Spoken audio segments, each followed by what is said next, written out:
The town of Briarfield, Kentucky, took pride in one thing above all else: its courthouse, brick walls, tall columns, and a belief that once a jury spoke, the truth was settled. That belief ruined Michael Turner's life. 11 years ago, Michael was accused of killing a local businessman during a robbery gone wrong. The evidence was weak. No fingerprints, no weapon. But there was a witness. Her name was Susan Keller. She sat in the witness box, hands folded, voice calm. She said she saw Michael running from the scene. She said she was sure. The jury believed her. Michael was sentenced to 30 years.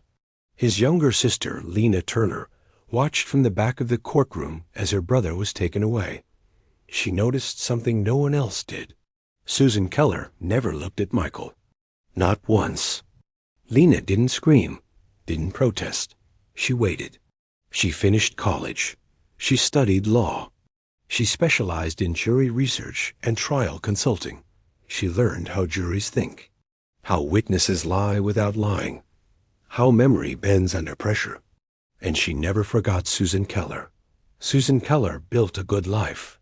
She taught Sunday school, volunteered at shelters, served twice as a jury foreperson. People trusted her judgment. 11 years later, Susan received a letter, official, stamped. Jury summons. Susan smiled. She loved civic duty. The trial was small. A bar fight. One man dead. Susan took her seat in the jury box. Across the room sat a woman in a gray suit, organizing papers calmly. Lena Turner. Susan didn't recognize her. At first, the trial moved slowly. Witnesses contradicted each other. Security footage was unclear. Then Lena called her final witness. Helen Moore, she said. An elderly woman took the stand.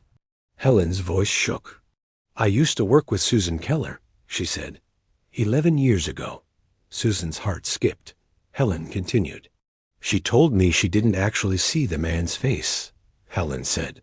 She said police suggested a name, and she agreed. The courtroom murmured. Susan stood up.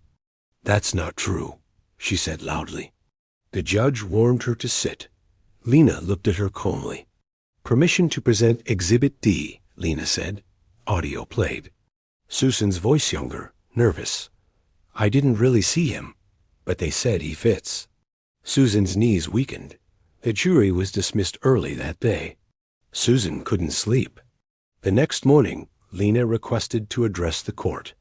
My brother has been incarcerated for 11 years, she said, based on testimony from a juror who now sits here again.